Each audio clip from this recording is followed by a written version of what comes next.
The brain only learns we only see reality based on pattern recognition. I memorize your face, now I know Lewis. And if the pattern matches, I know.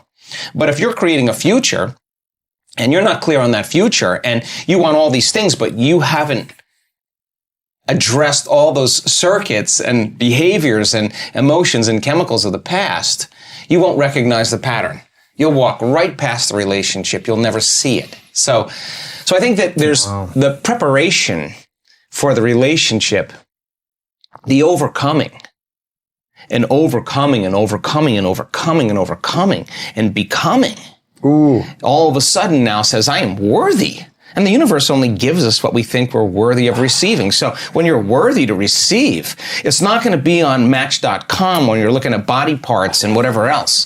This is going to be like ka-ching. An energy connection. Wow. Yeah. Like that came out of nowhere, because when you're in survival and you're in separation and you're in lack and you're forcing and controlling and trying to predict outcomes, you're matter trying to change matter. And of course, it's going to take time for this to happen because you're creating a three-dimensional reality, and everything in three-dimensional reality, it takes time. Mm-hmm. But when you're creating from the heart with a coherent brain and a coherent heart, and you got that 5G Wi-Fi signal, it's not like you go anywhere now. The experiences are coming to, you're drawing the event to you. So the emotions that often keep us trapped in our lower, more primitive states are characterized by anger, aggression, fear, anxiety, suffering, pain, guilt, and shame. These emotions are essentially energies in motion. Over time, these emotions should evolve into wisdom, as emotions minus the emotional charge become wisdom. At this point, one is ready for new experiences, but it is crucial to let go of past emotional baggage to move forward. So, by embracing emotions such as gratitude, love, kindness, care, appreciation, creativity, and inspiration, individuals can rebalance their hearts, leading to a profound shift in consciousness. Once energy reaches the heart, it triggers a message to the brain that it is safe to create, thereby allowing individuals to move away from survival mode. This communication creates coherence between the heart and brain, leading to a creative, elevated state. This state involves resonances and harmonics within brainwave frequencies, resulting in a state of ecstasy, a form of arousal distinct from fear, anger, or pain. In this heightened state of consciousness, individuals report feelings of wholeness, connection, awareness, and pure love. The desire for external possessions or achievements diminishes because they already believe they are living their desired future. They understand that waiting for external circumstances to change is unnecessary. The change comes from within. Addressing the concern of those who believe their challenges are insurmountable due to past trauma or suffering, it is essential to recognize that many individuals who have faced brutal pasts and profound adversity have successfully undergone this transformation. The key is to cease telling the story of one's suffering and open up to a new narrative. Everyone has the potential to experience this shift, regardless of age, health status, or past experiences. It's about letting go of the old self and embracing a new state of being. The process involves daily meditation, focusing on belief reinforcement rather than healing. So by consistently feeling the emotions associated with their desired future and signaling the corresponding genes, individuals reinforce their belief in the possibility of change.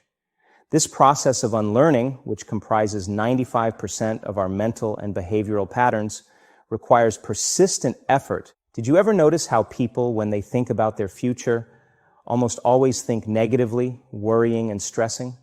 A person who loves their child worries about whether their child will remain healthy or will become ill. Or a person with a good, stable business, worrying that something will go wrong and they will eventually fail. Your child is healthy, your business is doing fine. There is no reason to worry. Don't neglect the present moment, because it's the source of your power. Many people do have challenging circumstances, but most of you who are listening to this are not in that tough situation. Let me ask you something. Do you have a hobby, for example? Whatever that hobby might be, haven't you noticed that you always perform better when you are fully focused, calm, and in the moment? It doesn't matter how good or bad you are, you always perform better when you are focused, motivated, and when you believe in yourself. Is this true or not? You know it's true. And you probably understand that your state of mind affects not only your performance in your hobby, but your entire life. You're like your own prophet. You can predict your own future. When you win, you expect to win in the first place, so it's nothing surprising to win. When you lose, it's exactly the same. You doubted, you worried, and it's natural for you to lose. Nothing surprising there. Can you see that you can change your expectations and win in every situation? So if you don't learn how to control your mind and your life, if you don't learn how to shift your identity at your will, nothing in your life will change. Well, there are several facets to explore here. Firstly, there are 3 types of stress that impact our physical well-being. Physical stress from accidents or injuries, chemical stress from toxins or pollutants, and emotional stress, often stemming from personal challenges and traumas. These stressors disrupt our body's natural balance, pushing it out of homeostasis. Normally, our body strives to return to this balanced state through its autonomic nervous system. However, if we repeatedly knock it out of balance, the new imbalanced state becomes the norm, setting the stage for illness. When it comes to physical trauma, our body can heal with rest. For chemical imbalances, we may need pharmaceuticals or supplements to restore equilibrium. However, emotional stress, which affects a significant percentage of people seeking healthcare, is a complex matter.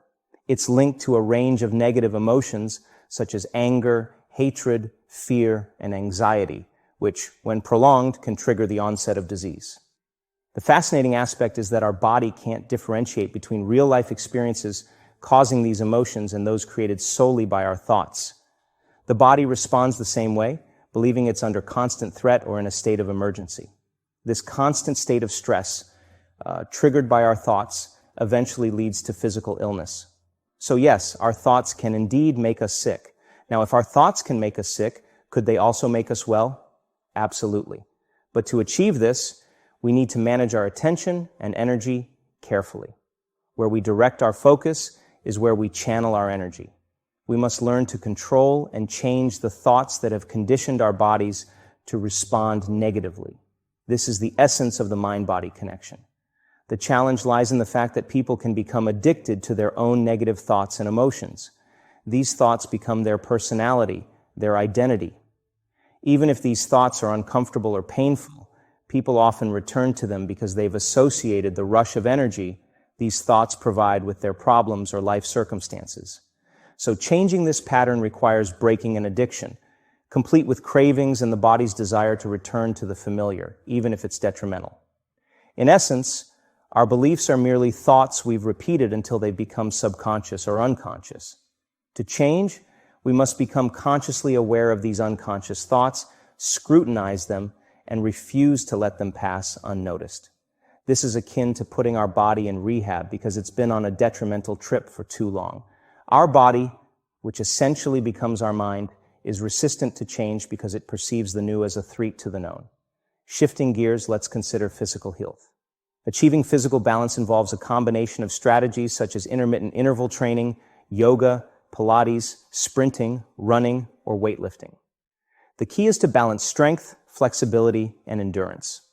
Regardless of the chosen method, pushing beyond one's comfort zone is essential for change. When you feel like you've reached your limit, that's precisely when you should push yourself a bit further, not to the point of harm, but with a clear intention and purpose. Find meaning in the activity you're engaging in, extracting the utmost value from it. This approach works best when you don't resist, but fully immerse yourself in it, facing any pain or limitations head-on. Track your progress mindfully, aiming for improvement. Doing this will strengthen your body, enhance flexibility, and increase endurance. Taking care of your body chemically is crucial. Consider getting a blood test to understand your chemical balance. If you experience symptoms, it may require eliminating certain elements and making different choices. This doesn't imply those things are universally bad. It means they're not suitable for your current balance. Take nutrients, vitamins, and minerals with intention, knowing why you're doing it. The meaning behind your actions amplifies their impact. In fear, it weakens your body. Your response to the environment and your thoughts continually drains your energy.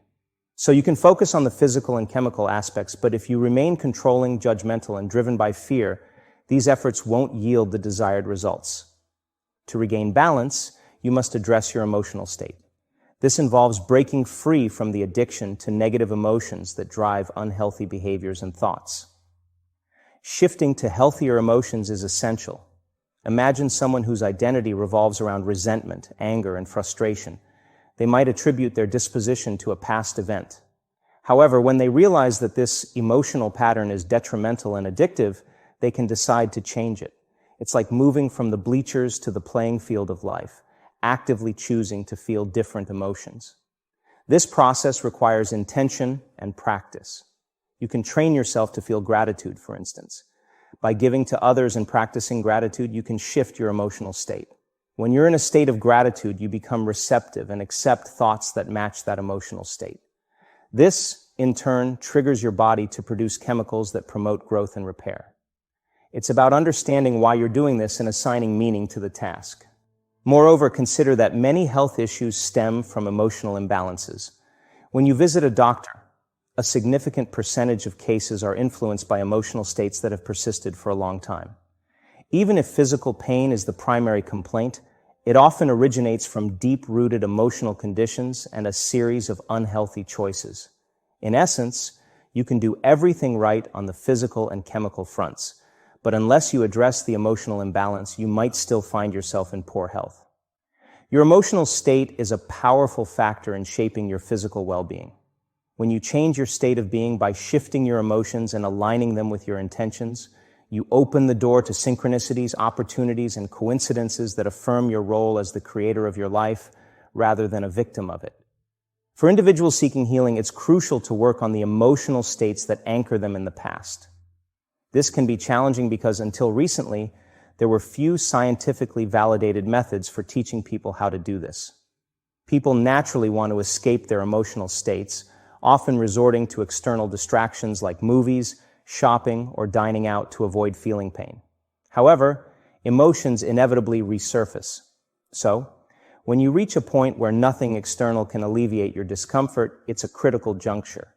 You stop responding to the usual diversions and begin to recognize that the only way to find relief is within yourself. At this moment, you're no longer a slave to your habitual responses, and this realization can be unsettling. You start questioning your actions, thoughts, and choices. The feeling of disconnection from your former self leads to a sense of depression or a midlife crisis. In truth, it's your soul signaling that you can't return to the past. You can no longer predict every outcome. So you must embrace change, which can be uncomfortable.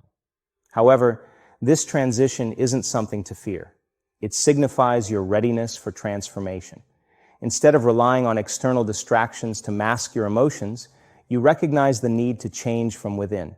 You start evaluating your responses to various situations, like interactions with coworkers, financial matters, or exposure to news.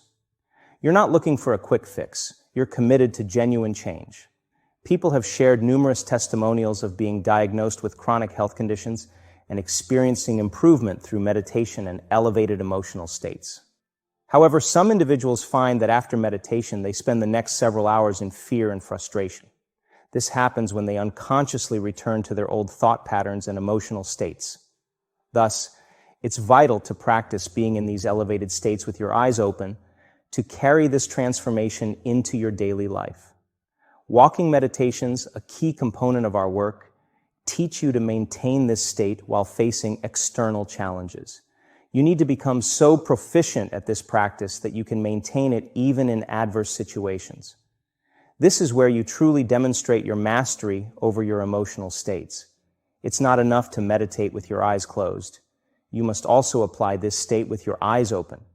So the process involves examining your reactions to various stimuli like your ex-partner, financial challenges, or distressing news.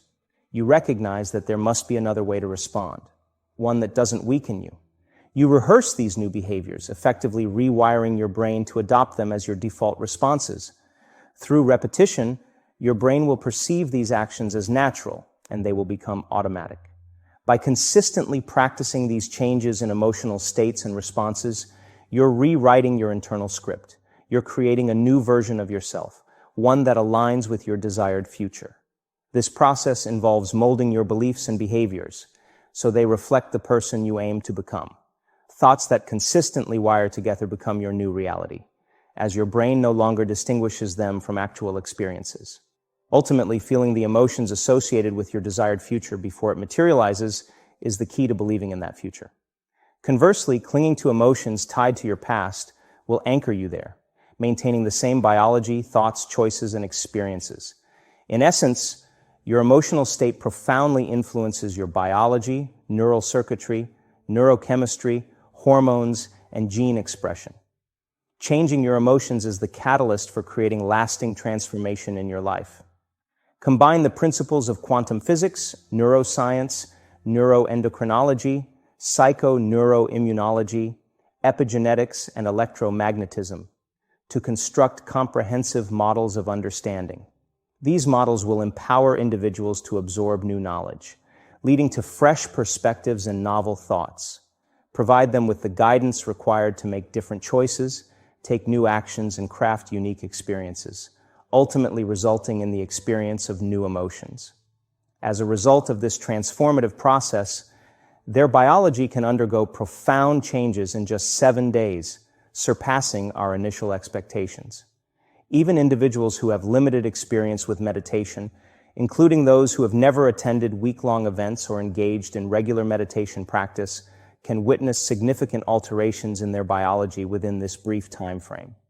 It is essential to note that this transformation is not limited to a small percentage. Instead, it occurs within a substantial portion of the collective. So, this outcome, a collective shift in biology, is an exceedingly rare and improbable event. To initiate this transformation, one must shift their thinking, make different choices, perform new actions, and cultivate novel emotional states. This process is pivotal for healing.